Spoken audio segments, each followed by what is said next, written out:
ನನ್ನ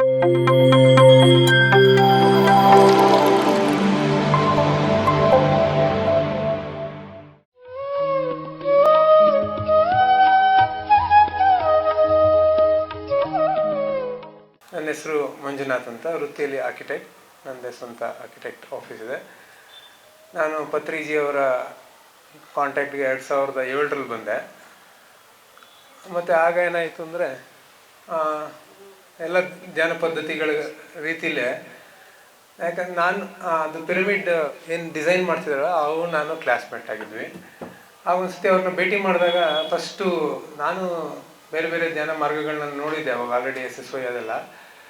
ಇವರು ಪತ್ರಿಜಿಯವ್ರು ಮೀಟ್ ಮಾಡಿ ಅವ್ರು ಫಸ್ಟು ಆನಾಪಾನಸತಿ ಬಗ್ಗೆ ಹೇಳಿದಾಗ ನನಗೇನು ಅನಿಸ್ತು, ಇದೇನು ಬರೀ ಉಸಿರು ತೊಗೊಳೋದು ಉಸಿರು ಬಿಡೋದು ಮಾತ್ರ ಹೇಳ್ತಾ ಇದ್ದಾರೆ, ಬೇರೆ ಬೇರೆ ಎಷ್ಟೊಂದು ಬೇರೆದೆಲ್ಲ ನೋಡಿದ್ದೀನಿ, ಆದರೂ ಅದ್ರ ಬಗ್ಗೆ ಇದು ಬರೀ ಇದನ್ನ ಹೇಳ್ತಾರಲ್ಲ, ಇದೆಲ್ಲ ಅಂತ ಮಹತ್ವ ಇಲ್ಲ ಅಂತ ಅಂದ್ಕೊಂಡು ಡಿಸ್ಕನೆಕ್ಟ್ ಆಗಿದ್ದೆ. ತಿರ್ಗಿ ಎಲ್ಲ ರೌಂಡ್ ಅಬೌಟ್ ಎಲ್ಲ ಸುತ್ತುವರೆದು ಕೊನೆಗೆ ಇದೇ ಮಾರ್ಗ ಕರೆಕ್ಟ್ ಮಾರ್ಗ, ಬುದ್ಧ ಏನು ಆನಾಪಾನಸತಿ ಹೇಳ್ಕೊಟ್ಟಿದ್ದಾರೆ, ಇದು ಸುಲಭ ಮಾರ್ಗ, ಇದರಿಂದ ನಾವು ಪರಿವರ್ತನೆ ಆಗೋದು ಒಂದೇ ಅಲ್ಲ, ಇಡೀ ಭೂಮಂಡಲನ ಪರಿವರ್ತನೆ ಮಾಡ್ಕೋಬೋದು. ಮತ್ತು ಪತ್ರಿಜಿಯವರ 3 ಕನಸುಗಳೇನಿದೆ ಅಂದರೆ ಸಾಕಾರ ಜಗತ್, ಪಿರಮಿಡ್ ಜಗತ್ ಮತ್ತು ಧ್ಯಾನ ಜಗತ್, ಅದು ಈ ಭೂಮಿ ಮಂಡಲಕ್ಕೆ, ಈಗ ಭೂಮಂಡಲ ಮತ್ತು ವಿಶ್ವಕ್ಕೆ ಇದು ತುಂಬ ನೆಸೆಸಿಟಿ ಇದೆ ಅಂತ ಅಂದ್ಕೊಂಡು ಆ ನಿಟ್ಟಿನಲ್ಲಿ ನಾನು ಅಂದರೆ ನನ್ನ ಅಳಿಲು ಸೇವೆ, ನಾನು ತಿರುಗಿ ವಾಪಸ್ ವಿಶ್ವಕ್ಕೆ ಯಾವ ರೀತಿ ನನ್ನ ಜೀವನನ ಸಮರ್ಪಿಸ್ಕೋಬೋದು ಅಂತ ಒಂದು ಮಾರ್ಗದಲ್ಲಿ ಅದರಲ್ಲೇ ತಲ್ಲೀನಾಗಿದ್ದೀನಿ. ನನ್ನ ಜೀವನದ ಉದ್ದೇಶನ ಹುಡ್ಕೊಂಡು ಹೋಗ್ತಾ ಹೋಗ್ತಾ ಒಂದೊಂದು ಹೋಗ್ತಾ ಕೊನೆಗೆ ಇಲ್ಲೇ ಕರೆಕ್ಟ್ ಇದೆ, ಈ ಮಾರ್ಗದಲ್ಲೇ ನನ್ನ ಜೀವನದ ಉದ್ದೇಶ ನಾನು ಪೂರ್ಣಗೊಳಿಸ್ಕೋಬೋದು ಅಂತ ಇದನ್ನು ಕಂಟಿನ್ಯೂ ಮಾಡ್ಕೊಂಡು ಹೋಗ್ತಾ ಇದ್ದೀನಿ. ನಾನು ಇದೇ ಮಾರ್ಗವಾಗಿ ಒಂದು ಸಣ್ಣದಾಗಿ ಏನೊಂದು ಮಾಡ್ತಾ ಇದರಲ್ಲೇ ಒಂದು ಪುಸ್ತಕ ಬರಿಬೇಕು, ಇದಕ್ಕೆ ಆದಂಥ ಇದನ್ನಂತೂ ತೊಡಗಿಸ್ಕೊತಾ ಇದ್ದೀನಿ. ಇದು ನನ್ನ ಸಣ್ಣ ಕಿರುಪರಿಚಯ. ಈಗ ಡಾಕ್ಟರ್ ರಂಜನ್ ಸರ್ ಏನು ಹೇಳಿದರು ಅಂದರೆ, ಪತ್ರಿಜಿಯವರ ಧ್ಯಾನ ಮಾರ್ಗ ಏನಿದೆಯಲ್ಲ, ನಾವೇನು ಧ್ಯಾನ ಮಾರ್ಗ ಅನುಸರಿಸ್ತೀವಿ, ಅದನ್ನು ಅನುಸರಿಸ್ಕೊಳ್ತಾ ಇದ್ದರೆ ಅನುಸರಿಸೋದು ಒಂದೇ ಅಲ್ಲ, ಆ ಶಕ್ತಿನ ಹಿಡಿದಿಟ್ಕೊಳೋದು ಭಾಳ ಮುಖ್ಯ ಅಂತ. ಅಂದರೆ ನಾವು ಹಿಡಿದಿಟ್ಕೋಬೇಕು ಶಕ್ತಿನ. ನಾವು ಎಲ್ಲರೂ ಧ್ಯಾನ ಮಾಡ್ತೀವಿ, ಆದರೆ ಶಕ್ತಿನ ಹೆಂಗೆ ಹಿಡಿದಿಟ್ಕೊಳೋದು ಅನ್ನೋದನ್ನು ನಾವು ಕಲ್ತ್ಕೋಬೇಕು. ಆ ಶಕ್ತಿನ ಹೆಂಗೆ ಹಿಡಿದಿಟ್ಕೊಳೋದು ಅನ್ನೋದಕ್ಕೆ 3 ಮಾರ್ಗಗಳು ಪತ್ರಿಜಿಯವರು ಹೇಳಿದ್ದಾರೆ. ಅದರಲ್ಲಿ ಸ್ವ ಅಧ್ಯಾಯ ಅಂದರೆ ನಮ್ಮನ್ನು ನಾವು ತಿಳ್ಕೊಳೋದು, ಮತ್ತು ನಮ್ಮನ್ನು ನಾವು ತಿಳ್ಕೊಳೋಕ್ಕೋಸ್ಕರ ಹೊಸ ಹೊಸ ಪುಸ್ತಕಗಳನ್ನು ಓದೋದು, ಅಧ್ಯಾಯ ಮಾಡೋದು, ಅದು ಒಂದು ಮಾರ್ಗ ಸ್ವಾಧ್ಯಾಯದ ಬಗ್ಗೆ. ಅದನ್ನು ಈಗ ಹೇಳಿದ್ದಾರೆ. So Patriji recommended to Patriji asked to read many books. So those who read books, can you tell me the practical benefits what you are getting from the books? So if you are comfortable. Anyone who read, two, 3 hands were raised that I do read. बताइए क्या book पढ़ने से क्या होता है? Knowledge increase होता है. हाँ, नॉलेज इंक्रीज होता है, वेरी ट्रू. नॉलेज मेडिटेशन में बैठने से नहीं बढ़ेगा. जो फाइन नॉलेज है वो हम बुक रीडिंग से we can acquire quickly. Specifically what we need to do, what we need to speak, when to act, when not to act, when to speak, when not to speak. Our words, one book of Patriji is there with Vak Kshetra. We have to speak very consciously and precisely. Every word consumes energy. Every word radiates energy. So today I have kept the topic power of 5 hearts. It is about understanding the importance of heart. Somehow in our spiritual tradition, third eye has become more popular. Like in the outer world, money has become more popular. Money is important, but money is not that much important as materialistic people think. Third eye is important, but more than third eye, it is heart which is important. So in Mind to Matter book, which Patriji had described extensively, I had read that book, Mind to Matter, and it's a very good book. After reading that book, my strategy to meditate and to teach, I modified as per the book. But that is more scientific book, and this is more easy book. So I will describe what is there related to our heart and our how we can apply meditation to improve our health and our life.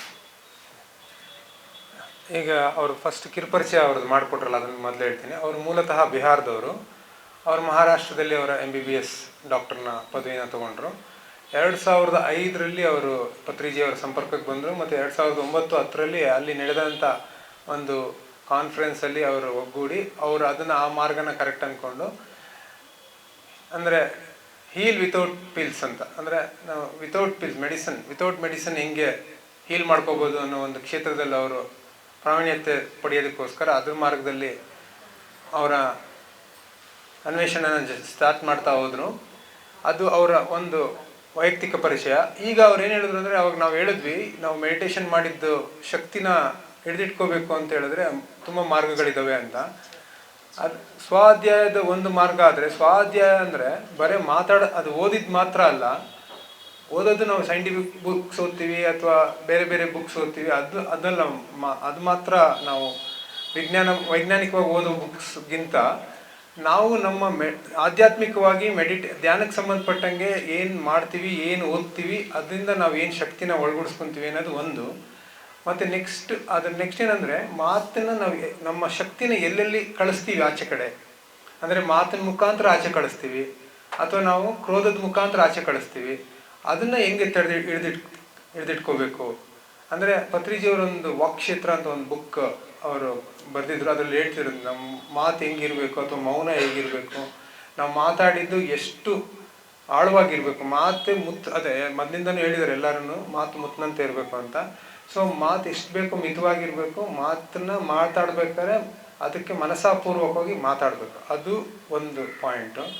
ಮತ್ತು next ಈಗೇನಪ್ಪ ಅಂದರೆ ಈಗೆಲ್ಲ ಧ್ಯಾನಿಗಳಿಗೆ ಎಲ್ಲದಕ್ಕೂ ನಮ್ಗೆ ಇವಾಗ ಅಂದರೆ third I ಅಂದರೆ ಮೂರನೇ ಕಣ್ಣು, ಅದ್ರದ್ದು ಒಂದು ಅನುಭವ, ಅದ್ರದ್ದೆಲ್ಲ ಮೆಡಿಟೇಷನ್, ಅದ್ರ ಧ್ಯಾನದ ಬಗ್ಗೆ ನಾವೆಲ್ಲ ಮೂರನೇ ಕಣ್ಣಿನ ಬಗ್ಗೆ ತಿಳ್ಕೊಂಡಿದ್ದೀವಿ. ಆದರೆ ಅದಕ್ಕೆಲ್ಲದಕ್ಕಿಂತ ಇನ್ನೂ ಒಂದು ಇಂಪಾರ್ಟೆಂಟ್ ಏನಂದರೆ ನಮ್ಮ ಹೃದಯದ್ದು, ಅಂದರೆ ನಮ್ಮ ಹೃದಯದಲ್ಲಿ ಯಾವ ರೀತಿ ಇದೆ, ನಮ್ಮ ಹೃದಯದ ಶಕ್ತಿ ಯಾವುದೇ ರೀತಿ ಇದೆ ಅನ್ನೋದನ್ನು ಇವರು ಅದರಲ್ಲಿ ಅಧ್ಯಯನ ಮಾಡಿ ಅದನ್ನು ತಿಳ್ಕೊಂಡಿದ್ದಾರೆ. ಅದಕ್ಕಿಂತ ಮುಂಚೆ ಪತ್ರಿಜಿಯವರು ರೆಕಮೆಂಡ್ ಮಾಡಿದಂಥ ಒಂದು ಮೈಂಡ್ ಟು ಮ್ಯಾಟರ್, ಅಂದರೆ ನಮ್ಮ ಮನಸ್ಸು ಮತ್ತು ಒಂದು ವಸ್ತು ಅಥವಾ ಒಂದು ಅಣು ಅದ್ರ ಹೆಂಗೆ ಕೆಲಸ ಮಾಡುತ್ತೆ ಅಂತ ಆ ಬುಕ್ಕಲ್ಲಿದೆ. ಅದನ್ನ ಆಳವಾಗಿ ಓದಿದ್ರೆ ಬಟ್ ಅದೇನಾಗಿದೆ ಅಂದರೆ ವೈಜ್ಞಾನಿಕವಾಗಿ ಸಂಪೂರ್ಣ ವೈಜ್ಞಾನಿಕವಾಗಿದೆ. ಅದನ್ನು ಒಂದು ಸರಳೀಕರಣವಾಗಿ ಇನ್ನೂ ಈಸಿಯಾಗಿ ತಿಳ್ಕೊಬೇಕು ಅಂದರೆ ಈ ಒಂದು ಬುಕ್ ಏನಂದರೆ ಪಂಚ ಹೃದಯಗಳ ಬಗ್ಗೆ ತಿಳ್ಕೊಳೋದಕ್ಕೆ ಈ ಬುಕ್ನ ಅವರು ಸ್ಟಡಿ ಮಾಡಿ ಇದು ಇನ್ನೂ ಈಸಿಯಾಗಿದೆ. ಅದ್ರ ಬಗ್ಗೆ ಇವತ್ತು ಸಂಪೂರ್ಣವಾದಂಥ ವಿವರಣೆ ಮತ್ತು ಅದನ್ನು ನೀಡ್ತಾರೆ. So the first level of heart coherence, heart activation, the author who is also friend of Deepak Chopra is quite popular spiritual teacher. The first level is the level of darkness. If we have any complaint, any grudge, we have blaming tendency, arguing tendency, then you are stuck on the first level itself. Although CIC doesn't connect this wisdom of 5 level through chakras, but we can connect through chakras only. Most of our health problem are basically problem of root chakra and swadhisthana chakra. If you can understand the blockage of root chakra and swadhisthana chakra, and if you can remove that blockage, most of our health problem will be gone. And when we say karma, the easiest way to come out of karma is to stop complaining. When we complain, every complaint creates a karma. When we understand the law of karma, it is also known as law of universal justice. Universe is doing justice by itself everywhere. So no need to take revenge from our side. No need to have any complaint from our side. So just to cross the first level, to heal your root chakra and swadhisthana chakra, I have made one short form, ABC. No ABC. No argument, no blame, no complaint. If you will learn this simple thing, your root chakra, your swadhisthana chakra will be healed, and many of your karma will start getting healed, and you are ready to enter the region of heart coherence. And next, all 4 levels are very beautiful level. I will describe. ಇದು 5 ಹೃದಯಗಳು ಅಂದರೆ ಈಗೇನು ಇವಾಗ ನಾವು ಇದ್ರ ಬಗ್ಗೆ ಹೇಳ್ತಿದ್ವಿ ಅಂದರೆ 5 ಗುಪ್ತವಾದಂಥ ನಮ್ಮ 5 ಹೃದಯಗಳ ಬಗ್ಗೆ, ಅಂದರೆ 5 ಹೃದಯಗಳ ಶಕ್ತಿ, ಇದನ್ನ ನಾವು ವಾಪಸ್ಸು ನಮ್ಮ ಚಕ್ರಗಳಿಗೆ, ಅಂದರೆ ಎಲ್ಲರಿಗೂ ಗೊತ್ತಿದೆ 7 ಚಕ್ರಗಳು, ಅದಕ್ಕೆ ತಿರ್ಗಾ ಇದು ಈ 5 ಹೃದಯಗಳ ಶಕ್ತಿನ ಅದಕ್ಕೆ ಕನೆಕ್ಟ್ ಮಾಡ್ಕೋಬೋದು. ಅದೇನಪ್ಪ ಅಂದರೆ ನಮಗೆ ಮೂಲ ನಮ್ಮ, ಅಂದರೆ ವ್ಯಾಧಿಗೆ ಮೂಲ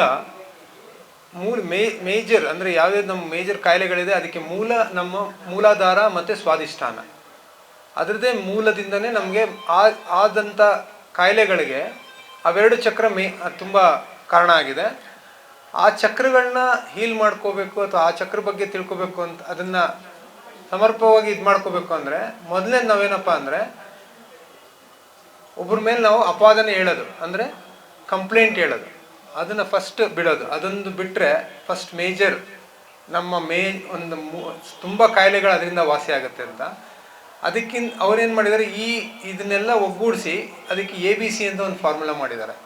ಏನಂದರೆ ನೋ ಆರ್ಗ್ಯುಮೆಂಟ್. ಆರ್ಗ್ಯುಮೆಂಟ್ ಅಂದರೆ ಯಾರ ರೀತಿಲಾರ ಆಗ್ಬೋದು, ಕ್ವಾರ್ಲಿಂಗ್ ಆಗ್ಬೋದು, ಅಥವಾ ಇನ್ನೊಬ್ಬರ ಜೊತೆ ಮಾತಾಡೋದಾಗ್ಬೋದು, ಅಥವಾ ಇನ್ನೊಬ್ಬರಿಗೆ ನಾವು ಅಡ್ವೈಸ್ ಮಾಡೋದಾಗ್ಬೋದು, ಒಬ್ಬರಿಗೆ ನಾನು ಕರೆಕ್ಟು ನೀನು ಕರೆಕ್ಟ್ ಇಲ್ಲ, ಆ ಥರ ಆರ್ಗ್ಯುಮೆಂಟ್ನ ಫಸ್ಟ್ ನಿಲ್ಲಿಸ್ಬೇಕು. Next blaming. ಬೇರೆ ಯಾವಾಗಲೂ ನಾವೇನು ಮಾಡ್ತೀವಿ, ಬೇರೆಯವ್ರ ಕಡೆನೇ ಬಟ್ ಮಾಡಿ ತೋರಿಸ್ತೀವಿ, ನಂದೆಲ್ಲ ತಪ್ಪೋದು ಅವ್ರ ಕಡೆಯಿಂದ ಆಗಿದೆ ಅಂತ. ಅದನ್ನು ಬಿಡಬೇಕು. ಮತ್ತು ನೆಕ್ಸ್ಟ್ ಲಾಸ್ಟ್ ಏನಂದರೆ ಕಂಪ್ಲೇಂಟ್ ಮಾಡೋದು. ಅವ್ರು ನೋಡಿ ಹಿಂಗೆ ಮಾಡಿದ್ರು, ಅಥವಾ ಇವ್ರು ಹಿಂಗೆ ಮಾಡಿದ್ರು, ಆ ಥರ ಮಾಡಿದ್ರು, ಇನ್ನೊಬ್ಬರ ಬಗ್ಗೆ ನಾವು ಅದನ್ನು ಅವ್ರನ್ನ ತೋರಿಸಿ ಬೇರೆಯವ್ರಿಗೆ ಹೇಳೋದು. ಆ ಥರದನ್ನ 3 ಬಿಟ್ಟರೆ ಮೇಜರ್ ಹೆಲ್ತ್ ಪ್ರಾಬ್ಲಮ್ಸ್ ಕಮ್ಮಿ ಆಗುತ್ತೆ, ಅಥವಾ ಹೆಲ್ತ್ ಪ್ರಾಬ್ಲಮ್ಸ್ನೇ ಸಂಪೂರ್ಣವಾಗಿ ನಿರ್ಮೂಲ ಮಾಡ್ಬೋದು ಅಂತ ಹೇಳ್ತಿದ್ದಾರೆ. ಮೂಲಾಧಾರ, ಸ್ವಾಧಿಷ್ಠಾನ. So we have to remove the darkness, the impurity from our lower 2 chakras, and it can be also be translated with the 7 body concept. You must have heard the 7 body from the Patrizi's wisdom. You know? Theosophical Society literature describes 7 body more beautifully: physical body, astral body, and mental body. So whatever impurity we acquire in our life, impurity always come only in lower bodies: physical, astral, and mental. The higher bodies, which will be correlated with the 4 level of heart. Higher bodies, higher vehicles are always pure. Whatever cleaning we need to do is on physical, astral, mental. So if you will practice ABC properly, never argue with anyone. If someone is wrong, learn the Vak Kshetra, the art of communication, how to tell your truth, tell your findings in so persuasive manner that other person will make you to think. Like there is one cartoon is there for regarding past life. One adult person, one scientist is saying that I don't believe in past life.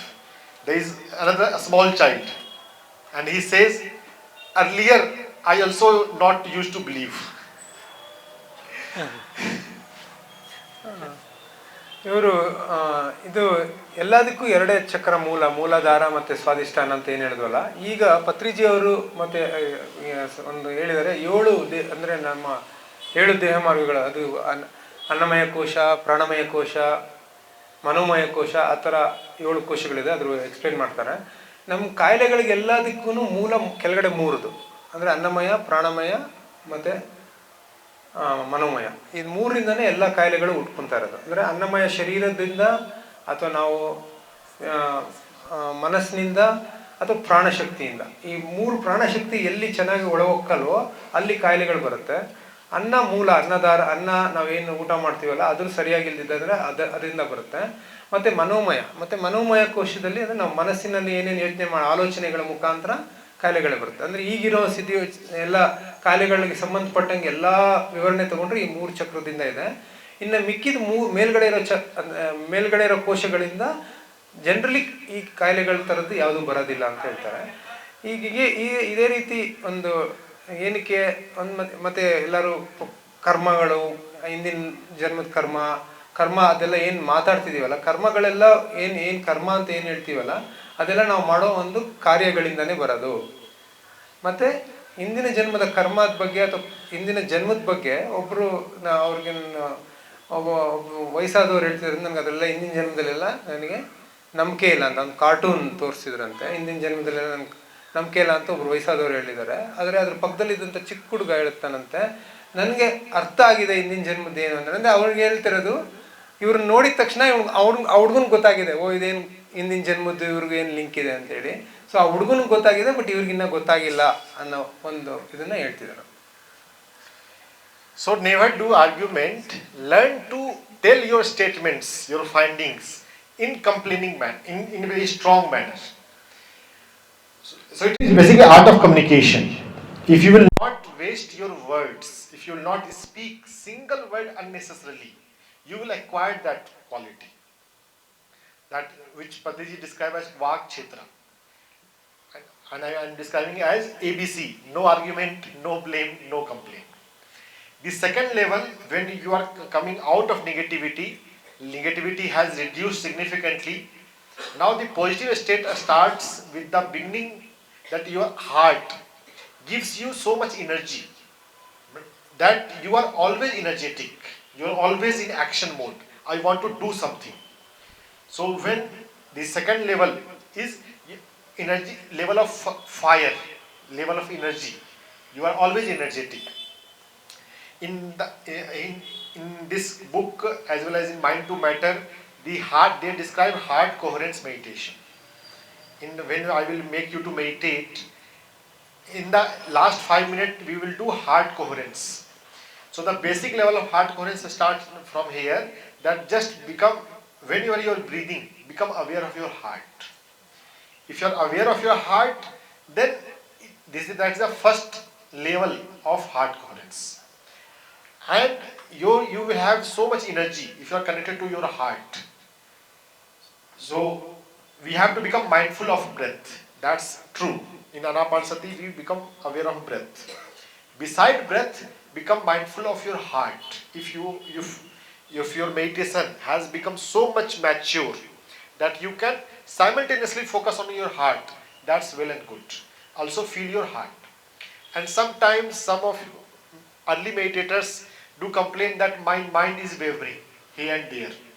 So one easy solution, that return to your heart. Feel your heart for some time and then again come to breath. So feeling your heart is one of the grounding, one of the stabilizing factor for meditation. ಈಗ ಮೊದಲದ್ದು 2 ಚಕ್ರದ್ದು ಹೇಳಿದೆ ಅಂದರೆ ಎಲ್ಲ ಕಾಯಿಲೆಗಳ ಮೂಲಾಧಾರ ಮತ್ತು ಸ್ವಾಧಿಷ್ಠಾನ. ಇದರಲ್ಲಿ ನಾವು ಏನು ಒಂದು ಬೇಕಿದ್ದ ಮಾತುಗಳನ್ನ ನಿಲ್ಲಿಸಿದ್ರೆ, ಮತ್ತು ಬೇರೆಯವರಿಗೆ ಕಂಪ್ಲೇಂಟ್ ಮಾಡೋದು ನಿಲ್ಲಿಸಿದ್ರೆ, ಮತ್ತು ಇನ್ನೊಬ್ಬರಿಗೆ ಆರ್ಗ್ಯುಮೆಂಟ್ ನಿಲ್ಲಿಸಿದ ತಕ್ಷಣ ನಾವು ನೆಕ್ಸ್ಟ್ ಲೆವೆಲ್ಗೆ ಹೋಗ್ತೀವಿ. ಅಂದರೆ ಅದೇ ನಮ್ಮ ಮಣಿಪೂರಕ ಅಗ್ನಿ ಇದು, ಮತ್ತು ಅದ್ರ ಮೇಲ್ಗಡೆ ಇರೋದು ಅನಾಹತ ಅಂದರೆ ನಮ್ಮದು ಹಾರ್ಟ್. ಇವೆರಡು ಲೆವೆಲ್ಗೆ ಬಂದಾಗ ನಮ್ದು ಆ ಲೆವೆಲಲ್ಲಿ ನಾವು ಇದ್ದಾಗ ನಮಗೆ ಈ ಲೆವೆಲಲ್ಲಿ ಆರ್ಗ್ಯುಮೆಂಟ್ಸ್ ಎಲ್ಲ ಬಿಟ್ಟು ನಮ್ಮ ಶಕ್ತಿನ ಹಿಡಿದಿಟ್ಕೊಂಡ್ರೆ ಆ ಲೆವೆಲ್ಗೆ ಬಂದಾಗ ನಮಗೆ ಆ ಎನರ್ಜಿ ಇರುತ್ತೆ, ಫೈರ್ ಎನರ್ಜಿ ನಮ್ಗೆ ಕೆಲಸ ಮಾಡಿಸೋದಕ್ಕೆ ನಮಗೆ ತುಂಬ ನಾವು ಇನ್ನೂ ಉತ್ಸಾಹವಾಗಿ ಕೆಲಸ ಮಾಡ್ತಾ ಇರ್ತೀವಿ. ಆ ಕೆಲಸಕ್ಕೆ ಅದು ನಮಗೆ ಶಕ್ತಿ ಕೊಡುತ್ತೆ. ಸೊ ಈ ಲೆವೆಲ್ಗೆ ಬರಬೇಕು. ಮತ್ತು ಇದು ಎಲ್ಲದಕ್ಕೂ ಮೂಲ ಏನಪ್ಪ ಅಂತ ಹೇಳಿದ್ರೆ, ನಾವು ಧ್ಯಾನ ಮಾಡ್ತೀವಿ ಅಂದರೆ ಆನಾಪಾನಸತಿ, ನಾವು ನಮ್ಮ ಏನು ಶ್ವಾಸದ ಮೇಲೆ ಗಮನ, ಅದು ಮೂಲ. ಅದನ್ನೇನು ಚೇಂಜೇ ಇಲ್ಲ. ಪತ್ರಿಜಿ ಅವ್ರದ್ದು ಅದೊಂದು ಮೂಲ ಇದೆ. ಅದನ್ನೆಲ್ಲ ಮಾಡ್ಬೇಕಾದ್ರೆ ನಾವೇನಂತಿರ್ತೀವಿ ಅಂದರೆ, ನಾವು ಶ್ವಾಸದ ಮೇಲೆ ಗಮನ ಕೊಡ್ತಿದ್ರು ಕೂಡ ನಮ್ಮ ಮನಸ್ಸನ್ನ ಹಿಡಿದಿಟ್ಕೊಳಕ್ಕೆ, ಅಂದರೆ ಆ ಸ್ಟಾರ್ಟಿಂಗ್, ಆಮೇಲೆ ಗೊತ್ತಾಗುತ್ತೆ ಹೆಂಗೆ ಅಂತ. ಆ ಮನಸ್ಸು ತುಂಬ ಚಂಚಲ, ಅದು ಎಲ್ಲರಿಗೂ ಗೊತ್ತಿದೆ. ಅದು ಒಂದು ಮಂಗನ ರೀತಿ, ಅದು ಹುಡುಕ್ತಾನೆ ಇರುತ್ತೆ.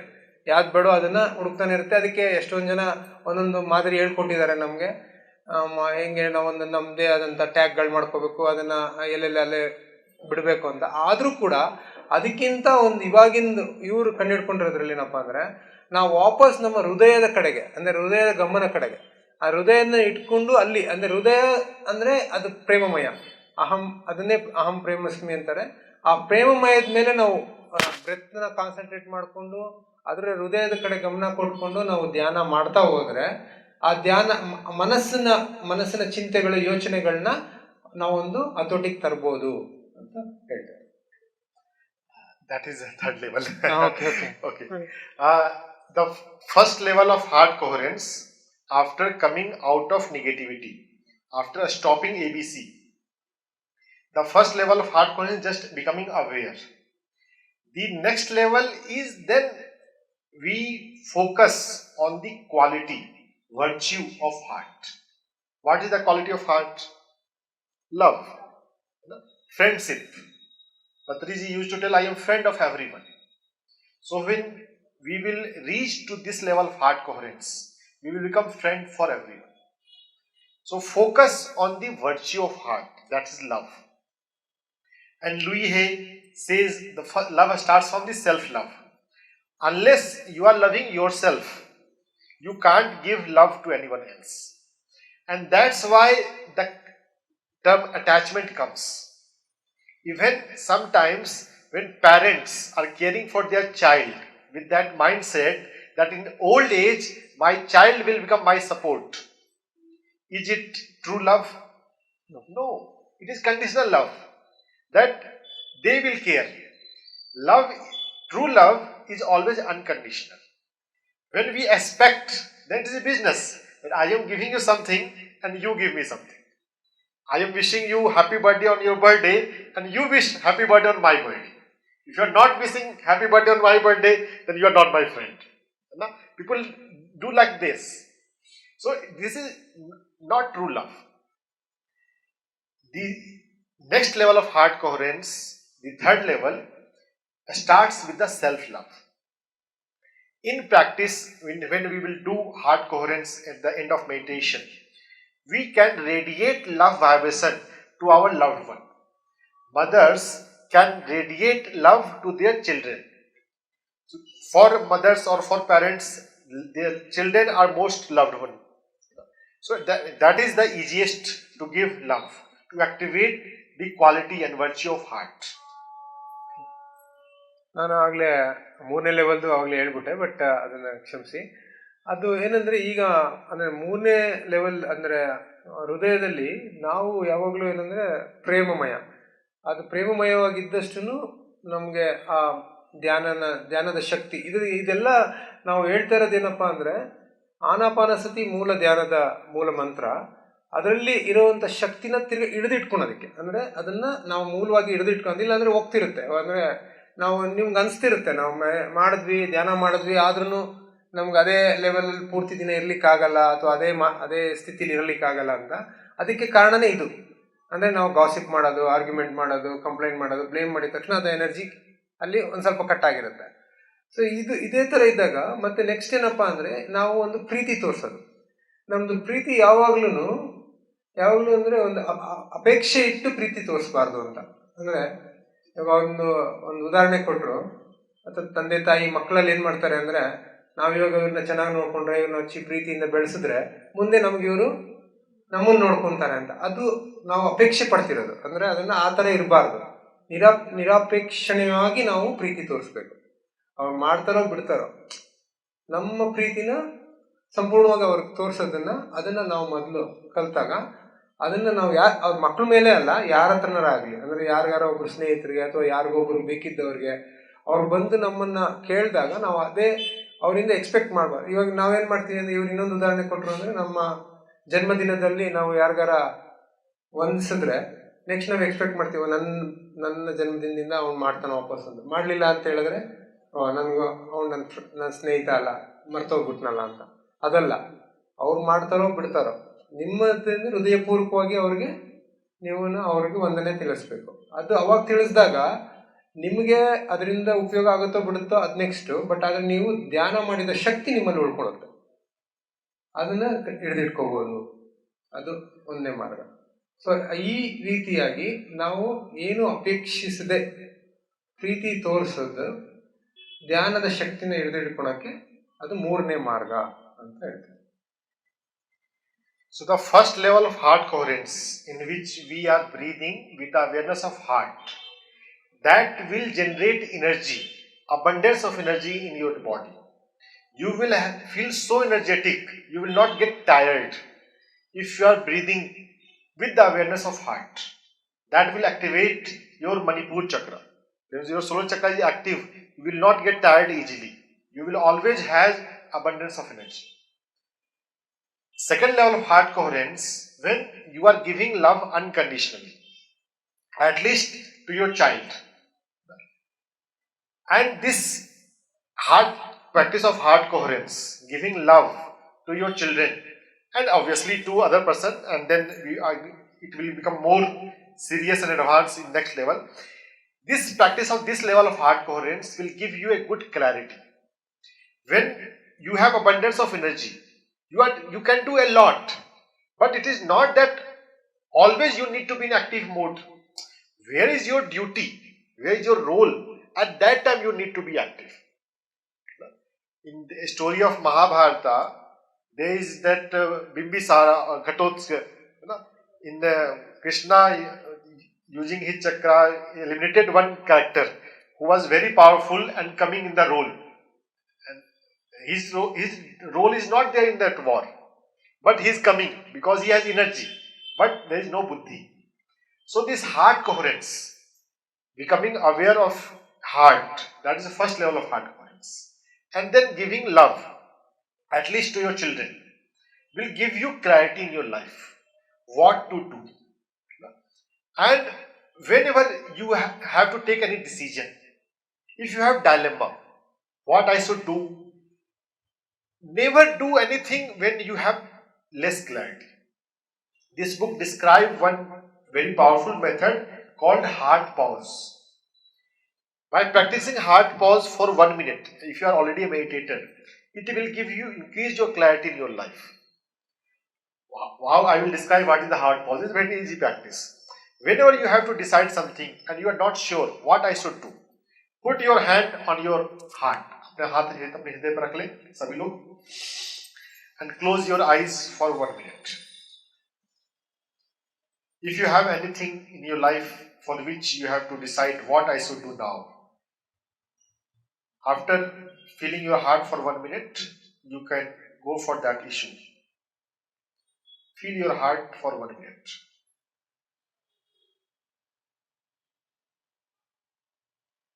And then you can contemplate on that decision, what I should do. Whatever comes in first go,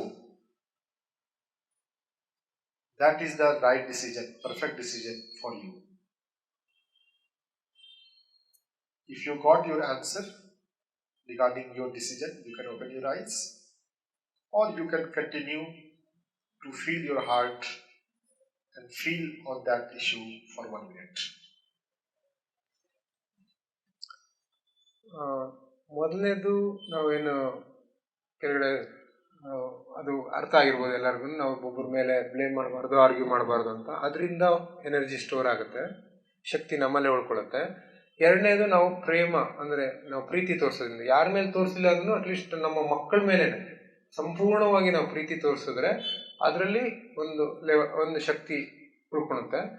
next ಇನ್ನೊಂದೇನಪ್ಪ ಅಂದರೆ, ನಮ್ಮದ್ರಲ್ಲಿ ಎನರ್ಜಿ ಅಂದರೆ ಶಕ್ತಿ ಎಲ್ಲಿ ಹೋಗ್ತಿದೆ, ಸುಮ್ಮನೆ ವ್ಯರ್ಥವಾಗಿ ಹೋಗ್ತಾ ಇದೆ ಅಂದರೆ ನಮ್ಮ ಮನಸ್ಸಿನ ಗೊಂದಲ, ಮತ್ತು ನಾವು ಯಾವ್ದಾರ ಒಂದು ಮನಸ್ಸಿನಲ್ಲಿ ಕ್ಲಿಯರ್ ಇಲ್ಲ, ಅಂದರೆ ಕ್ಲಾರಿಟಿ, ನಮಗೆ ನಿರ್ಮಲ ಏನು ಅದು ಡಿಸಿಷನ್ ತೊಗೋಬೇಕು ಅಂತ ಯಾವುದೇ ರೀತಿಯಾದಂಥ ನಮಗೆ ಇಚ್ಛೆ ಇಲ್ಲ, ಗೊತ್ತಿಲ್ಲ, ಅದ್ರ ಬಗ್ಗೆ ಗೊಂದಲ ಇದೆ ಅಂದರೆ ಅವಾಗ ಅದರಲ್ಲೂ ಶಕ್ತಿ ಹೋಗ್ತಾ ಇರುತ್ತೆ.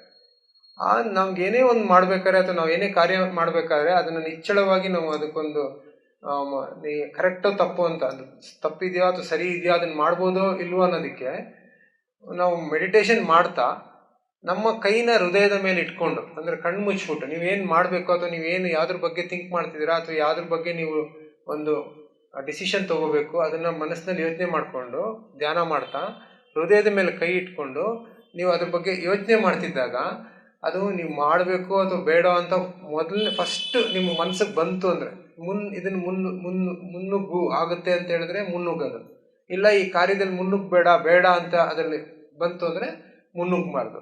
ಇದರಿಂದ ನಮ್ಮ ಈ ಒಂದು ಹೃದಯದ ಕೋರೆಸ್ ಅಂದರೆ ಇದನ್ನ ಕೈ ಮೇಲೆ ಇಟ್ಕೊಂಡು ಮಾಡಿದ್ರೆ ನಮಗೆ ಆ ಗೊಂದಲ ನಿವಾರಣೆ ಆಗುತ್ತೆ. ಇಲ್ಲಾಂದರೆ ನಮಗೇನಾಗುತ್ತೆ, ಮನಸ್ಸಿನಲ್ಲಿ ಗೊಂದಲ ಇದ್ದೇ ಇರುತ್ತೆ, ನಮಗಿದ್ದಂಥ ಶಕ್ತಿ ಹೋಗ್ತಾನೆ ಇರುತ್ತೆ.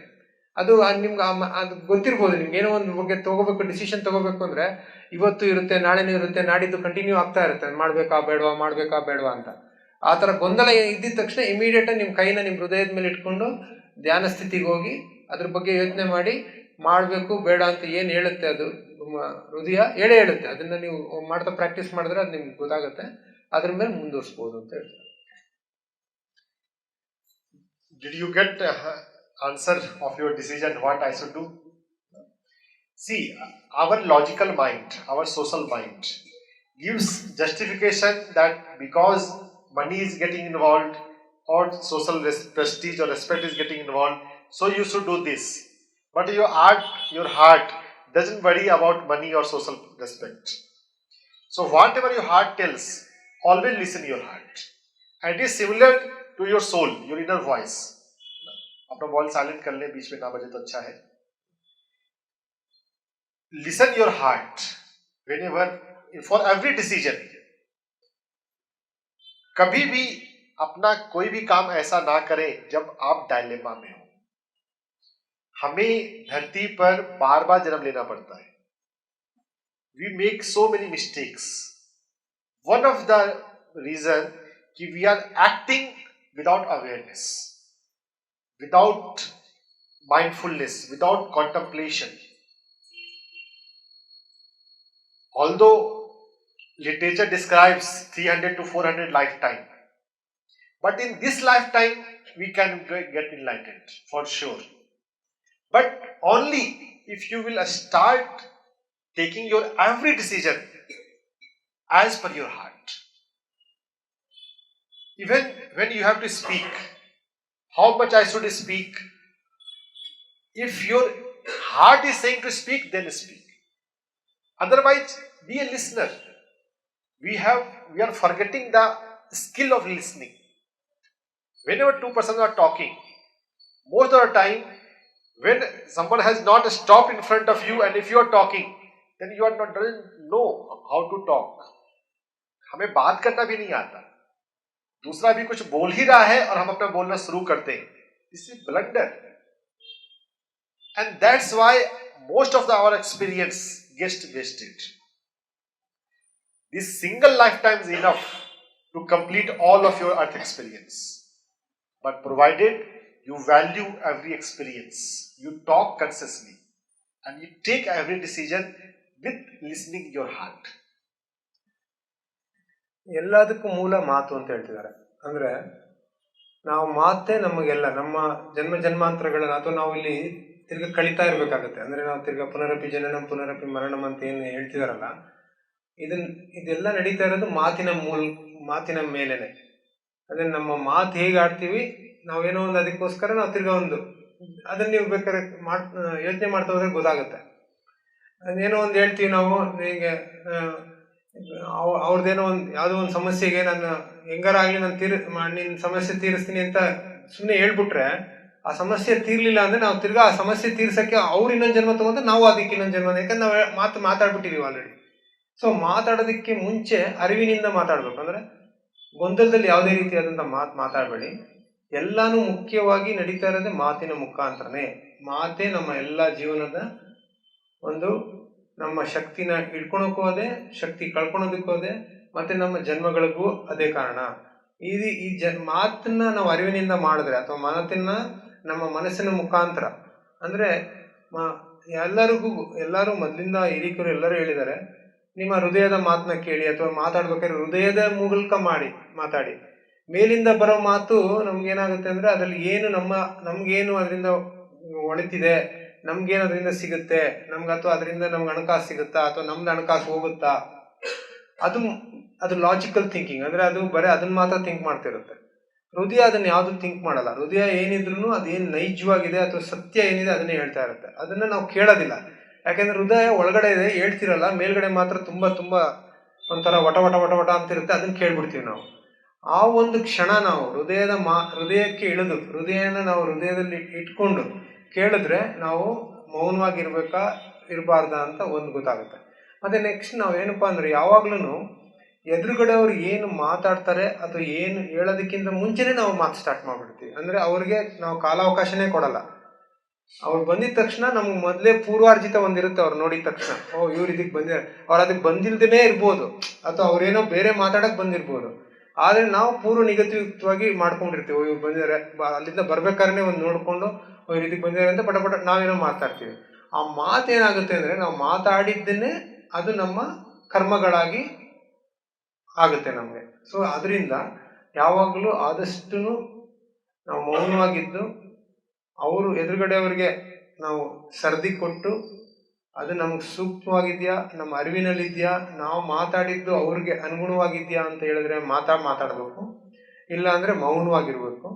ಮೌನ ಇದ್ದು ಅಕಸ್ಮಾತ್ ಅವ್ರು ಇನ್ನೊಂದೇನೋ ನಿಮ್ಗೆ ಕೇಳ್ತಾರೆ, ಇದು ನಿಮ್ಮ ಕೈಲಿ ಆಗ್ಬೋದಾ ಮಾಡ್ಬೋದಾ ಅಂತ, ಅದನ್ನು ತಕ್ಷಣವಾಗಿ ಅದಕ್ಕೆ ಉತ್ತರಿಸೋ ಬದಲು ಒಂದು ನಿಮಿಷ ನಿಮ್ಮ ಕೈ ಹೃದಯದ ಮೇಲೆ ಎಡೆ ಇಟ್ಕೊಳ್ಳಿ ಅಥವಾ ಹೃದಯದ ಕಡೆ ನಿಮ್ಮ ಗಮನ ಕೊಟ್ಟು ನಿಮ್ಮ ಹೃದಯ ಏನು ಮಾತಾಡುತ್ತೆ ಅದನ್ನು ಅವ್ರಿಗೆ ಹೇಳ್ಬೋದು.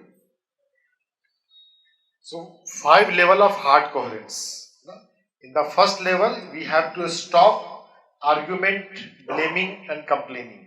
You will come out of negativity. Your root chakra, your Swadhisthana chakra will be cleaned and healed. The second level is awareness of the heart, and this will give you abundance of energy. You will always feel energetic.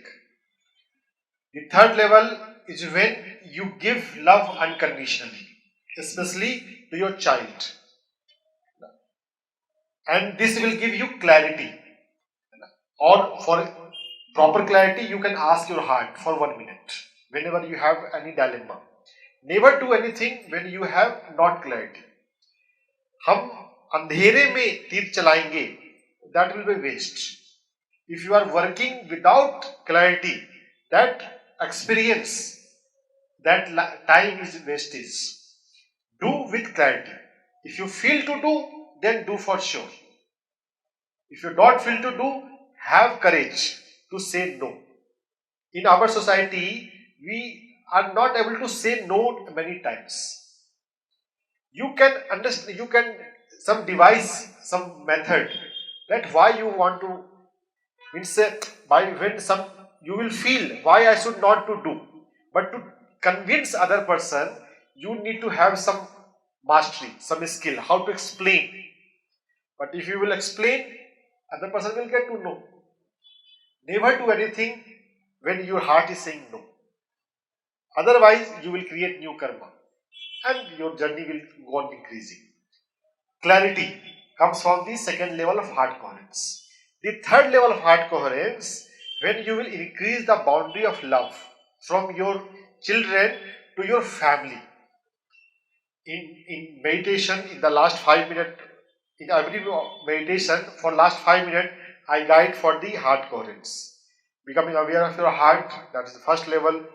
Then giving love to your children. Those who are not parent, they can give any important person in life, life partner or anyone. And increase the area, the boundary of love, and include every one of your family. The next level of heart coherence, that giving love to every one of your family. And at this level, you will start healing your relationship. If we have single conflicting relationship in our life, that means we have some karma. Although Patri sir described for healing the karma, the best way is service. Teaching meditation, supporting meditation activity, that is the best way, that is one way.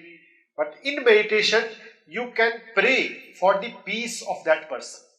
If you have conflict with anyone in your life, उस व्यक्ति के शांति के लिए आप प्रार्थना करें. If you will do, pray for 2 minutes every day, after meditation or early in the morning, or you can do both time depending upon how much conflict you have in your relationship. I have witnessed that such relationship in which there is no talk is there for many years, without any physical effort. The one meditator was doing heart coherence, and the other person came and started talking on its own. relationship has been healed. Every types of relationship. In many family, sister-in-law and between two sister-in-law, there is no relationship. कभी कभी सास और बहू में relationship ठीक नहीं है. Anywhere, जहां भी कोई भी conflict है, by giving love from your heart and praying for the peace of that person will heal the relationship, will heal the karma, and we have to heal the karma. Without healing karma, by ignoring, you can't move ahead in life. हम 3 घंटे ध्यान कर लें, but if you have some conflict, that will make you to come again in this earth body to heal that karma. Yes, teach meditation, support meditation, donate. That is also one way, good way of healing the karma. But at relationship level, praying for the peace is way of to heal the karma. So we are understanding 5 level of heart coherence, 5 level of heart activation. What is the first level? No ABC, no argument, no blame, no complaint. Second level of heart coherence is awareness of heart during breathing. जब हम सांस ले रहे हैं उस समय में heart पे ध्यान, हार्ट का पता, हाँ मेरे भीतर हार्ट है.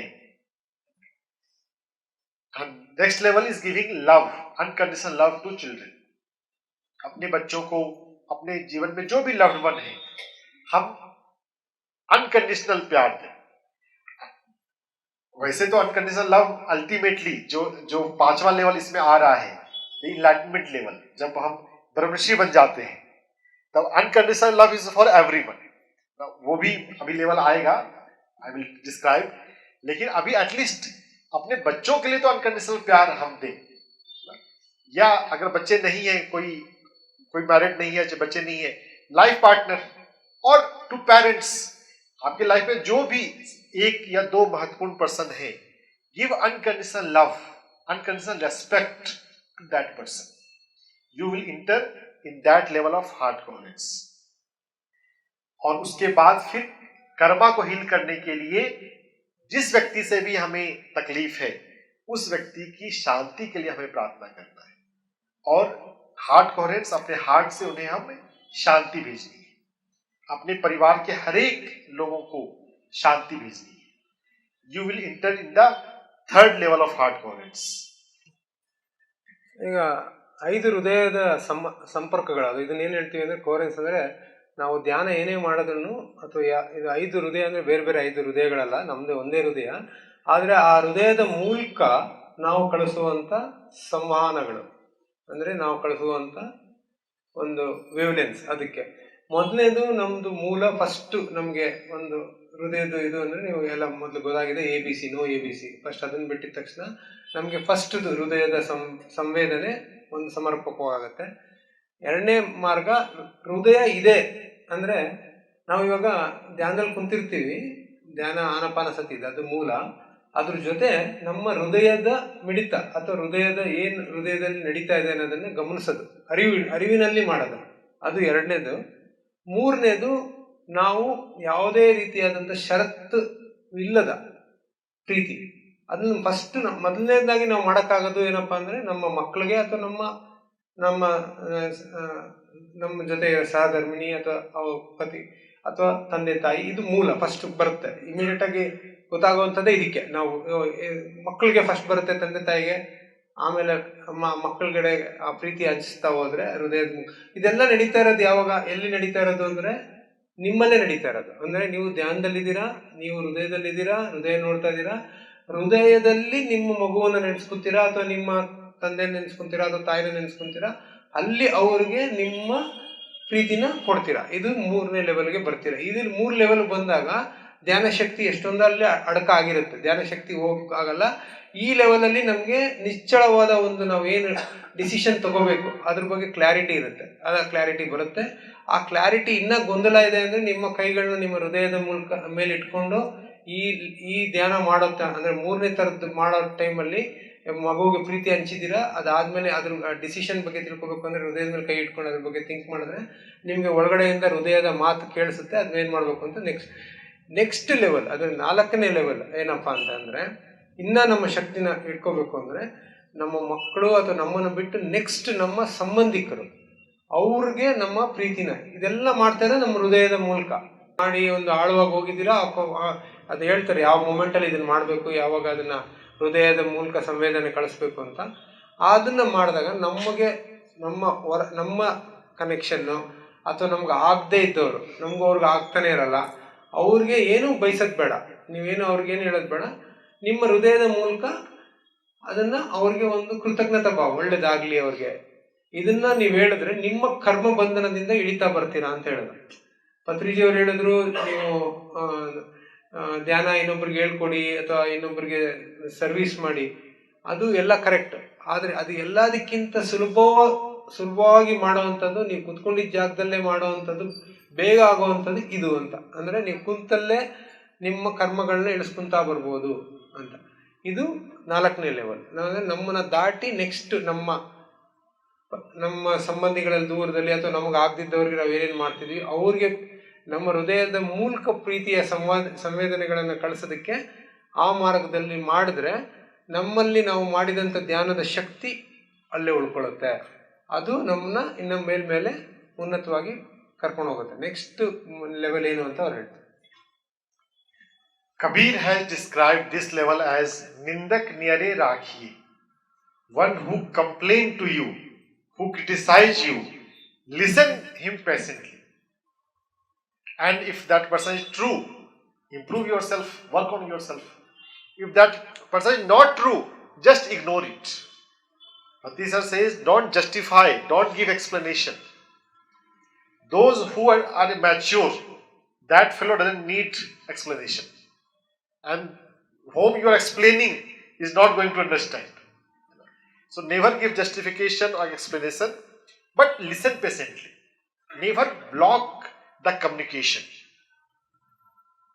What we do socially, अगर कोई हमारी शिकायत कर रहा है, हम उसकी पूरी बात सुनने से पहले ही हम उसको गलत करने लग जाते हैं.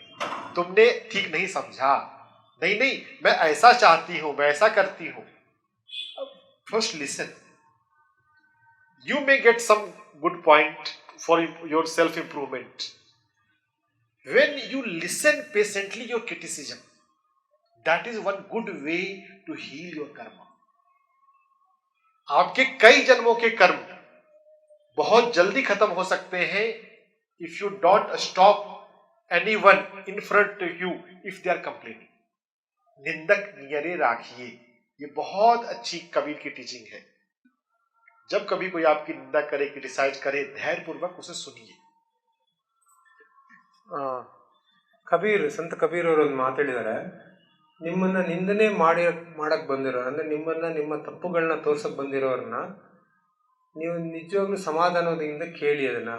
ಅದು ನಿಮ್ಮ ಕರ್ಮಗಳ ಕಳಿಯೋಕ್ಕೆ ಒಂದು ಮಾರ್ಗ. ಆ ನಿಂದನೆಗಳನ್ನ ನೀವು ಯಾವತ್ತೂ ತಿರಸ್ಕಾರ ಮಾಡಬೇಡಿ. ಅವ್ರು ಬಂದಿದ್ದಾರೆ ಎದುರುಗಡೆ ನಿಮ್ಗೆ ಬಂದು ಹೇಳ್ತಾ ಇದ್ದಾರೆ ಅಂತ ಹೇಳಿದ್ರೆ ನೀವು ಅವ್ರ ನಿಂದನೆಗಳನ್ನ ಕೇಳಿ, ಅಥವಾ ಅವ್ರು ನೀವೇನು ಸರಿ ಆಗಬೇಕು ಅಂತ ಹೇಳ್ತಿದ್ದಾರೆ ಅಂತಲೂ ನೀವು ತಿಳ್ಕೊಳ್ಳಿ. ಅವರು ಹೇಳ್ತಾ ಇರೋದು ನಿಮಗೆ ಕರೆಕ್ಟ್ ಅನ್ಸಿದ್ರೆ ನೀವು ಸರಿಪಡಿಸ್ಕೊಳ್ಳಿ ನಿಮ್ಮಲ್ಲಿ. ಅವ್ರು ಹೇಳ್ತಿರೋದು ಸರಿ ಇಲ್ಲ ಅಂತ ಹೇಳಿದ್ರೆ ಅದನ್ನು ತಿರಸ್ಕರಿಸಿ. ನಿಮ್ಮಲ್ಲೇ ಇದೆ ಅದನ್ನು ನೀವು ಮಾಡೋದನ್ನು. ಅವ್ರು ಹೇಳೋದಕ್ಕಿಂತ ಮುಂಚೆನೇ ನೀವು ಪೂರ್ವ ನಿಯೋಜಿತವಾಗಿ ಅದನ್ನು ನೀವು ಆಲೋಚನೆ ಮಾಡಬೇಡಿ. ಅವ್ರ ನಿಂದನೆ ಮಾಡ್ತಾ ಇರೋರು ಬಂದು ನಿಮ್ಮ ನಿಂದನೆ ಮಾಡಿದ್ರೆ ನಿಮ್ಮ ಜನ್ಮಾಂತದ ಕರ್ಮಗಳು ಕಳೆಯುತ್ತೆ ಅಂತ. ಅದಕ್ಕೆ ಕನ್ನಡದಲ್ಲಿ ಯಾವಾಗಲೂ ಹೇಳ್ತಾರೆ, ಯಾವ ಒಂದು ನೊಂದ ಶಾಪಕ್ಕಿಂತ ಕೊಂದ ಶಾಪಕ್ಕಿಂತ ನೊಂದ ಶಾಪ ದೊಡ್ಡದು ಅಂತ. ಅಂದರೆ ಯಾರ ನೊಂದುತ್ತಾರಲ್ಲ ಅದು ಶಾಪ ತುಂಬ ದೊಡ್ಡದು ಅಂತ, ಕೊಲ್ಲೋದಕ್ಕಿಂತ. ಅದೇ ರೀತಿಲಿ ನಿಮ್ಮನ್ನು ಬಂದು ನಿಂದನೆ ಮಾಡ್ತಿರೋರಿಗೆ ನೀವು ಅವ್ರಿಗೆ ಕೃತಜ್ಞತೆ ಹೇಳ್ಬೇಕು. ಯಾಕೆಂದರೆ ನಿಮ್ಮ ನಿಂದೆ ಮಾಡ್ತಿದ್ರೆ ನಿಮ್ಮ ಕರ್ಮ ಕಳೀತಾ ಇದ್ದಾರೆ ಅವರು, ಅಂದರೆ ಅವ್ರು ತೊಗೊತಿದ್ದಾರೆ, ನಿಮ್ದು ಕಡಿಮೆ ಮಾಡ್ತಾರೆ ಅಂತ. ಸೊ ನೀವು ಗಮನವಿಟ್ಟು ಅವ್ರನ್ನ ಕೇಳಿ, ನೀವು ಒಂದು ಸಮರ್ಪಕವಾಗಿ ಅಥವಾ ಸಮಚಿತ್ತಕರಾಗಿ ಅದನ್ನು ಕೇಳಿಕೊಂಡು ನೀವು ಅವ್ರು ಹೇಳಿದ್ದು ಕರೆಕ್ಟ್ ಅಂದರೆ ನೀವು ಸರಿಪಡಿಸ್ಕೊಳ್ಳಿ. ನೀವು ಅವ್ರಿಗೆ ಹೇಳಿದ್ದು ಸರಿ ಇಲ್ಲ ಅಂತ ಹೇಳಿದ್ರೆ ಅಲ್ಲಿ ತಿರಸ್ಕರಿಸಿ. ಆದ್ದರಿಂದ ಇದರಿಂದನೂ ನೀವು ನಿಮ್ಮ ಮೌನವಾಗಿ ಅಥವಾ ಕೇಳೋದ್ರಿಂದ, ಫಸ್ಟು ನೀವು ಸಂಪೂರ್ಣವಾಗಿ ಕೇಳೋದ್ರಿಂದ ಆ ಎದುರುಗಡೆ ಹೇಳ್ತಿರೋವ್ರಿಗೂ ಸಮಾಧಾನ ಆಗುತ್ತೆ. ಅದನ್ನು ನೆಕ್ಸ್ಟ್ ನಿಮ್ಮ ಎನರ್ಜಿನೂ ಏನು ವೇಸ್ಟ್ ಆಗೋದಿಲ್ಲ, ಶಕ್ತಿ ಅಲ್ಲೇ ಇರುತ್ತೆ. ಇಲ್ಲ ಅಂದರೆ ನೀವು ಅವ್ರು ಹೇಳಿದಕ್ಕೆ ನೀವು ತಿರ್ಗಿ ಹೇಳ್ತಾ ಹೋದರೆ, ಅದಕ್ಕೆ ನೀವೇನಾರು ಒಂದು ಅದಕ್ಕೆ ಉತ್ತರ ಕೊಡ್ತಾ ಹೋದರೆ, ನೀವು ಮಾಡಿದಂಥ ಧ್ಯಾನದ ಶಕ್ತಿ, ಇದೆಲ್ಲ ಮೂಲ ಹೇಳ್ತಾ ಇರೋದೇನಪ್ಪ ಅಂದರೆ, ನೀವು ಮಾಡಿದಂಥ ಧ್ಯಾನದ ಶಕ್ತಿನ ನಿಮ್ಮಲ್ಲಿ ಅಡಕ ಮಾಡ್ಕೊಳಕ್ಕೆ ಮಾತ್ರ. ಆಮೇಲೆ ನಾವು ಧ್ಯಾನ ಮಾಡ್ತೀವಿ ಮಾಡಿ ಆ ಶಕ್ತಿನ ವ್ರತ ಅದು ಎಲ್ಲ ಅನಿಸಿರುತ್ತೆ ನಮಗೆ. ಧ್ಯಾನ ಮಾಡ್ತಾ ಇದ್ದೀವಿ, ಇಷ್ಟು ವರ್ಷದಿಂದ ಮಾಡ್ತಾ ಇದ್ದೀವಿ, ಇಷ್ಟು ವರ್ಷದಿಂದ ಮಾಡ್ತಾ ಇದ್ದೀವಿ, ನಮ್ಮಲ್ಲಿ ಏನು ಬದಲಾವಣೆ ಆಗ್ತಾ ಇಲ್ಲ ಅಂದರೆ, ಈ ರೀತಿ ನೀವು ಪಡೆದಂಥ ಶಕ್ತಿನ ಈ ಕಡೆ ಈ ಥರ ಬೇಯಿಸ್ತಾ ಇದ್ದೀರಾ ಅಂತ ಅರ್ಥ. ಸೊ ಅದನ್ನು ಹಿಡ್ದಿಟ್ಕೊಳಕ್ಕೆ ಈ ಮಾರ್ಗಗಳು, ಈ 5 ಹೃದಯದ ಮಾರ್ಗಗಳಲ್ಲಿ ಇದು ಒಂದು. ಸೊ ಈ ಮಾರ್ಗ ನೀವು ಮಾಡಿದ್ರೆ ನೀವು ಬೇರೆಯವ್ರಿಗೆ ಸೇವೆ ಮಾಡ್ದಂಗೆ, ಅಥವಾ ನೀವೇನು ಪತ್ರಿಜಿಯವ್ರು ಹೇಳಿದ್ರು ಅದೆಲ್ಲ ತತ್ವನು ಇದರಲ್ಲೇ ನೀವು ಕೂತಲ್ಲೇ ತಗೋಬಹುದು ಅಂತ ಹೇಳ್ತಾರೆ. So this is one, here the taste of karma. How many pending karma you have, how many critics you have in around you, or if you have criticism for others. So if you have stopped ABC, argument, blaming, complaining, you are not complaining to anyone. But if someone is complaining without reason, without karma, nothing will come to you. So how many have critics around you? Or in last few days or few weeks someone has criticized you? In meditation, I will make you to practice to send vibration of peace from your heart to that fellow. You can also visualize that white light, divine peace is downloading on that fellow from the sky, from the heaven. So this practice, keep doing till karma is neutralized, till relationship has been healed. When you have no critics around your body, in your life, then understand how beautiful your life will be, how happy you will be. So this is the third level of heart coherence. When you have truly healed your karma, healed your critics, healed your relationship, then you are ready to go to the next level, which is highest level, enlightenment level, godhood level, Brahmasi level. Heart-brain coherence, Advait. At that level of heart coherence, you feel oneness with everyone. Actually, we are spirit, we are consciousness. Soul is one identification, one unit of spirit, one unit of consciousness. Sagar ki lahar. But the truth is, at the highest level, we are ocean. Kabir described this also this. Boond samana samudra mein. Initially he says that Boond is a part of ocean. But later he identifies himself as ocean. Samudra samana Boond mein. We are not just one soul. We are all pervading consciousness. एक ही चेतना है, एक ही ब्रह्म है जो हर एक मनुष्य में प्रकट हो रही है. At that level of heart coherence, heart brain coherence, you will feel oneness with everyone. और उस लेवल पे अगर अंगुली माल जैसा कोई किलर भी आपके पास आएगा तो वो आपके प्रेजेंस में सन्यासी बन जाएगा. You know the story of Buddha and Angulimal. Why in just mere presence Angulimal is getting transformed? Because Buddha is not seeing someone as killer or terrorist. Never hate terrorist or any anti-social element. Why that fellow is coming in your life? Without karma, nothing can touch you. If you listen Patriji properly, your karma is your best protector. Work on your karma. We don't need any protection strategy. In various energy healing practice, they lock their aura, they draw some structure. Your karma is your highest protector. Heal your karma, heal your relationship. Listen your critics. Don't run away from any of your criticism. जब आप अपने रिश्तों को, सभी रिश्तों को heal कर चुके होंगे, then you are ready to do the highest level of heart coherence, जिसमें हम पूरी मानवता को अपने हृदय से प्यार भेजते हैं. हम स्ट्रेंजर्स को भी हम उनका केयर कर सकते हैं और वो स्पॉन्टेनियसली होने लग जाएगा जब वो लेवल आएगा. तो अंडरस्टैंड कि अभी आपको लाइफ में अभी एबीसी बंद करना है कि अभी आपको अपने हार्ट लेवल पे अवेयरनेस लाना है। अगर ध्यान में आपका ध्यान भटकता है तो हार्ट पर आ जाइए, हार्ट को फील कीजिए, फिर ब्रेथ पे आ। Love yourself, self love, love your children unconditionally. अगर unconditional love at least for your child if you have, फिर आप रिश्तों को हील कीजिए, क्रिटिक्स को हील करें, karma has been neutralized, then you can go for the highest level of heart brain coherence, जिसको समाधि कहते हैं पतंजलि योग सूत्र में। You will be enlightened by loving everyone, you will feel oneness. The enlightenment level is feeling there is one light in everyone. You will feel oneness with everyone. कोई पराया नहीं लगता। ये अनुभूति बन जाएगी जब आप उस लेवल पे पहुंचेंगे। For 1 minute in the last, I will make you to do giving love to everyone of the humanity. But ये प्रॉपर तभी हो सकता है जब आपने अपने रिश्तों को हील कर लिया हो, अपने क्रिटिक्स को हील कर लिया हो। क्रिटिक्स से भागना नहीं है, उनको धैर्यपूर्वक सुनना है। अगर उनकी बातों में सच्चाई है तो अपने आप पे काम करना है, नहीं तो उनको प्यार देना है। प्यार देकर आप कर्मा हील करेंगे।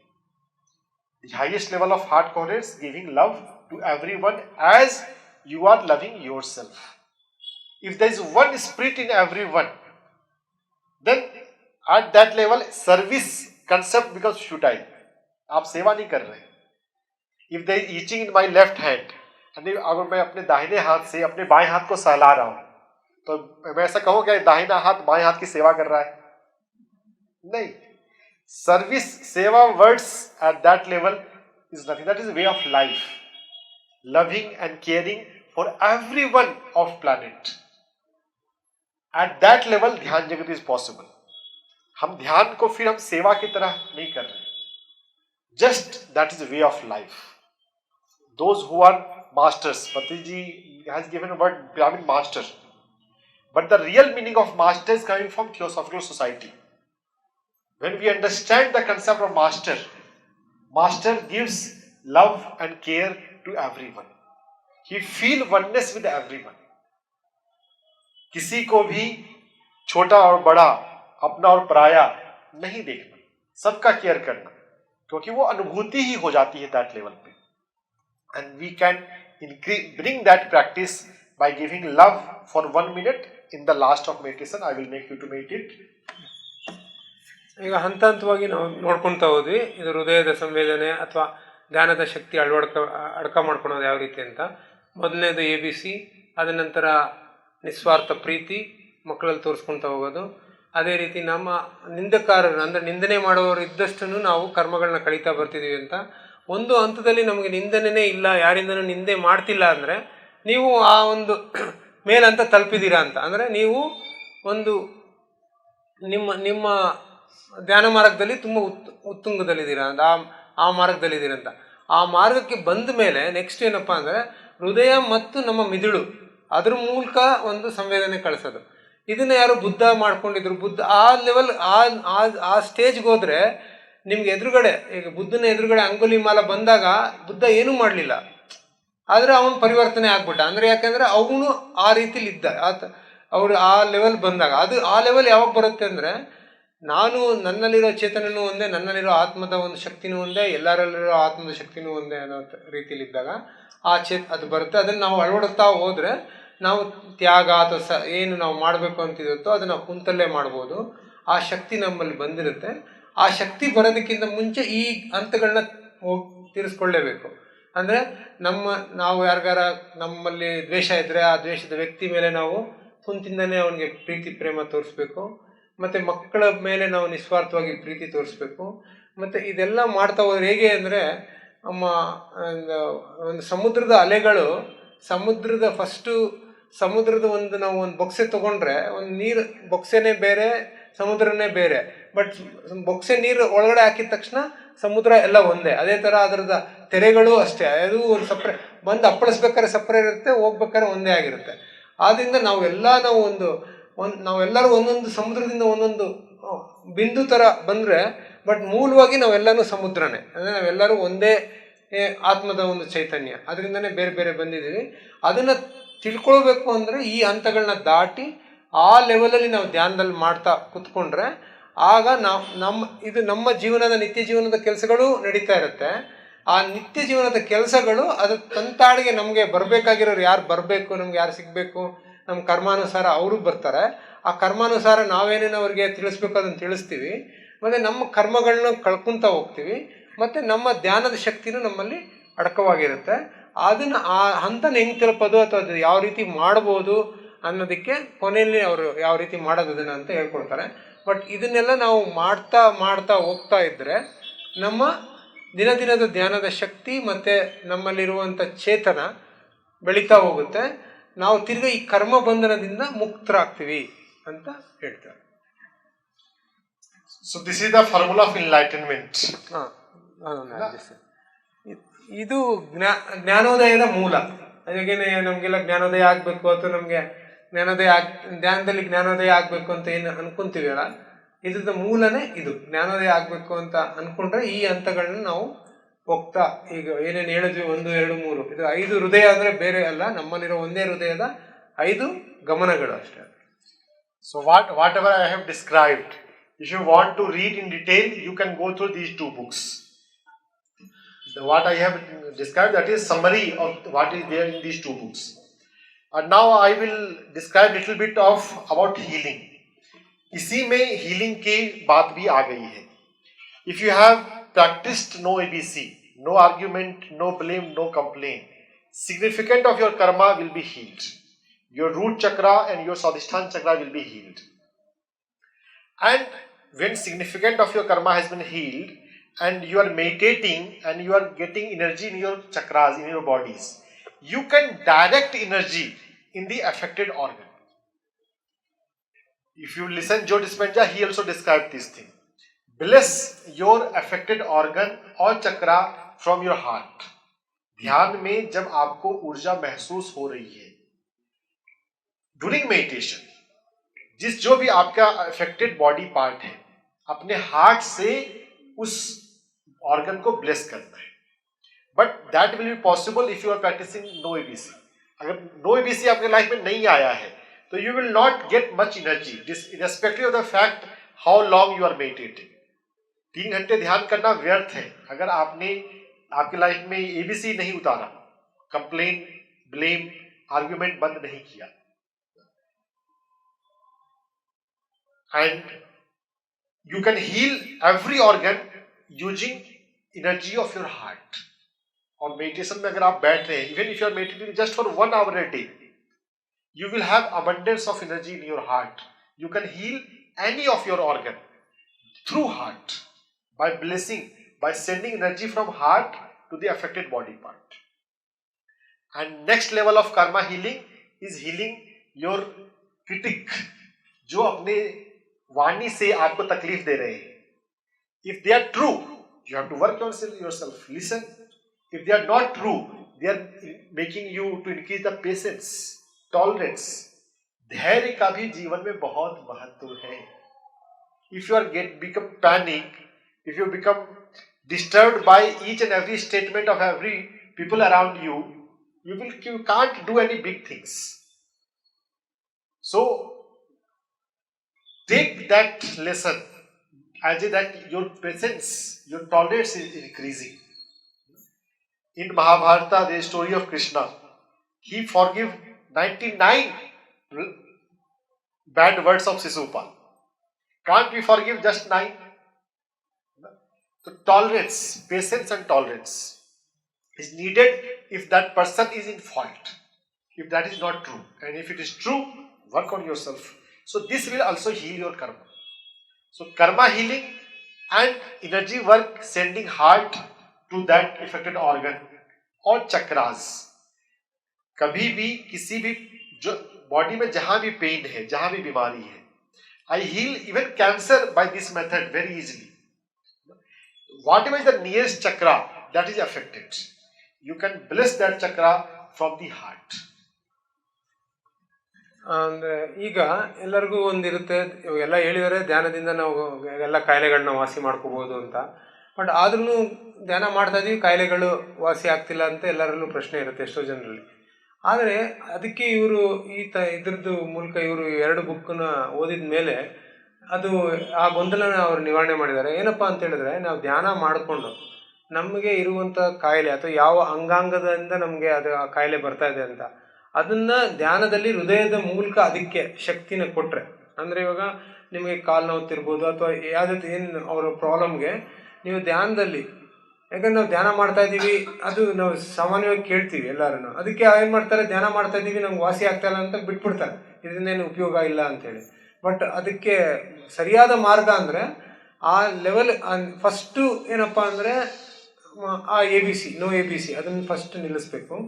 ಅದಾದಮೇಲೆ ಆ ಜಾಗಕ್ಕೆ, ಅಂದರೆ ಎಲ್ಲಿ ನಮಗೆ ತೊಂದರೆ ಇದೆ ಆ ಜಾಗಕ್ಕೆ ಹೃದಯದ ಮೂಲಕ ಧ್ಯಾನದಲ್ಲಿ ಅದಕ್ಕೆ ನೀವು ಅದು ಗೊತ್ತಾಗುತ್ತೆ. ನೀವು ಧ್ಯಾನ ಮಾಡ್ತಿದ್ರೆ ಆ ಹೃದಯದ ಮೂಲಕ ಅದಕ್ಕೆ ಆ ಎನರ್ಜಿ, ಯಾವುದೊಂದು ಕೈ ನೋವು ಅಥವಾ ಸಾಮಾನ್ಯವಾಗಿ ಏನೋ ನೋವಿದೆ ಅಂತ ಹೇಳಿದ್ರೆ ಆ ಜಾಗಕ್ಕೆ, ನೋವು ಇರೋ ಜಾಗಕ್ಕೆ ಬೇಗ ಅದನ್ನು ಈ ಎನರ್ಜಿ ಅಲ್ಲಿ, ಈ ಶಕ್ತಿ ಅಲ್ಲಿ ಹೋಗಿ ಅದು ನೋವು ಕಮ್ಮಿ ಆಗಲಿ ಅಂತ ನಾವು ಧ್ಯಾನದಲ್ಲಿ ಅದು ಅಂದರೆ ಮೊದಲಿಂದ ಮಾಡೋದಂತಲ್ಲ. ಧ್ಯಾನ ಫಸ್ಟ್ ನಾವು ಮಾಡಬೇಕು, ಆನಾಪಾನ ಸತಿ ಹೃದಯದ ಶ್ವಾಸದ ಮೇಲೆ ಗಮನ ಮಾಡ್ತಾ ಇರಬೇಕು.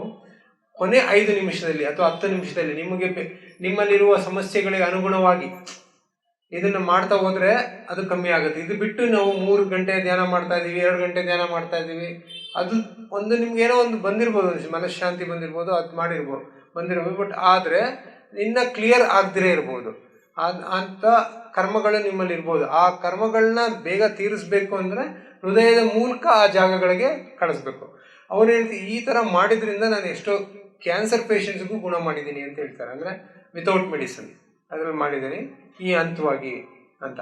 ಸೊ ನಾವು ಆಮೇಲೆ ಇನ್ನೊಂದೇನಪ್ಪ ಅಂದರೆ ಕ್ಷಮಾಗುಣ. ಅಂದರೆ ನಮಗೆ ಯಾರಿಗೊಬ್ರಿಗೆ ಏನೋ ಅವರಿಂದ ನಮಗೆ ತೊಂದರೆ ಆಗಿರುತ್ತೆ, ಅವ್ರಿಗೆ ನಾವು ಕ್ಷಮಿಸುವಂಥ ಗುಣ ನಾವು ಕಲ್ತ್ಕೋಬೇಕು, ಕ್ಷಮಿಸ್ಬೇಕು ಅವ್ರನ್ನ. ಅಥವಾ ಕ್ಷಮಿಸೋದು ಅಂದರೆ ನಾವು ಹೋಗ್ಬಿಟ್ಟು ಡೈರೆಕ್ಟಾಗಿ ಅವ್ರಿಗೂ ಕ್ಷಮಿಸಿದ್ದೀವಿ ಅಂತ ಹೇಳೋದಂತಲ್ಲ. ಇದನ್ನೆಲ್ಲ ಮಾಡಬೇಕಾಗಿರೋದು ಧ್ಯಾನದ ಹೃದಯದ ಮೂಲಕ. ಅದನ್ನು ಮಾಡಿದ್ರೂ ನಮ್ಮ ಕಾಯಿಲೆಗಳು ಕಡಿಮೆ ಆಗ್ತಾ ಹೋಗುತ್ತೆ ಅಂತ. ಕೃಷ್ಣ ಮಹಾಭಾರತದಲ್ಲಿ ಶಿಶುಪಾಲನ 99 ತಪ್ಪುಗಳನ್ನ ಕ್ಷಮಿಸಿ 100ನೇದಕ್ಕೆ ಅವನು ಇದು ಮಾಡಿದಾಗ, ನಾವು ಯಾರಲ್ಲೋ ಒಂದು 9 ಅಥವಾ 9 ತಪ್ಪುಗಳನ್ನ ಕ್ಷಮಿಸೋಕ್ಕಾಗಲ್ಲ. ಅದನ್ನು ನಾವು ಕಲಿಬೇಕು. ಅದನ್ನು ಕಲಿತ್ರೆ ನಾವು ಈ ಬಂಧ ಮುಕ್ತದಿಂದ, ಅಂದರೆ ಈ ಕರ್ಮ ಪುನರಪಿ ಜನಮಿಂದ ಪುನರಪಿ ಮರಣ ಇದರಿಂದ ಆಚೆ ಬರ್ಬೋದು. ನಾವು ಇದನ್ನೆಲ್ಲ ತಲೆಯಲ್ಲಿ ಎಷ್ಟು ಇಟ್ಕೊತೀವೋ ಅದನ್ನು ತೀರ್ಸಕ್ಕೆ ಅವನು ಬರ್ತಾನೆ, ನಾವು ಬರ್ತೀವಿ. ನಾವೇನೋ ಒಂದು ಇಟ್ಕೊಂಡಿರ್ತೀವಿ, ಅವನು ಆ ಕೋಪನ ತೀರಿಸ್ಬೇಕು ಅಂದ್ರೆ ಅವ್ನು ಬರ್ಬೇಕು ನಮ್ಮ ಮೇಲೆ. ತಿರ್ಗಾ ಅವ್ನು ಜನ್ಮ ತಾಳ್ತಾನೆ, ನಾವು ತಿರ್ಗಾ ಅವ್ನು ಜನ್ಮ ತಾಳ್ತೀವಿ. ಸೊ ಇದನ್ನ ನಾವು ಹೃದಯದ ಮೂಲಕ ಕ್ಷಮಾಗುಣಕ್ಕೆ ಮಾಡ್ಕೊಂಡು ಹೋಗೋಣ ಅಂತ ಹೇಳ್ತೀವಿ. So now we will go into meditation. Whatever I have described, practice this. This is helpful for all types of healing, and this is useful for in your enlightenment. You can make this birth your last birth if you will remember what I have described 5 level of heart. Answer I have given in my talk. What is the answer? If someone can understand. You are trying to concentrate on breath. Now concentrate on your heart. Put your hand on your heart and feel your heart for 1 minute, 2 minutes, or like that. You will be normal and then you can restart your breath meditation. चलिए हम ध्यान में बैठेंगे. जो बातें मैंने कही है लास्ट के 5 मिनट मेडिटेशन में हम इस हार्ट कोहेरेंस को करेंगे. Radiating love to your child और योर लाइफ पार्टनर और any most important person of your life. And बाद में after 2 minutes of giving love to most lovable person, most important person of your life, then radiating love to the whole family, and then to your whole social family, whomever you will meet from morning to evening. And if you have any critic, any conflicting relation, then you have to focus, give love to more to that person. Peace, give more peace to that person. जहाँ पर प्यार देना मुश्किल हो वहीं पर शांति देकर, प्यार देकर अपने कर्मा हील कर सकते हैं. जहां देना आसान है वहां तो देना ही है, लेकिन सिर्फ उतना देना पर्याप्त नहीं है. अपने रिश्तों को, अपने कर्मा को हील करने के लिए जहां मुश्किल है वहां पर तो जरूर देना है. For 1 minute we will practice in the last. पहले हम कुछ देर आनापानसति सिर्फ करेंगे और लास्ट के 5 minute we will do heart coherence in this sequence. And in the last If you have no critic, then you can give love to whole humanity. But practically, I don't think that is possible for you. But do in future.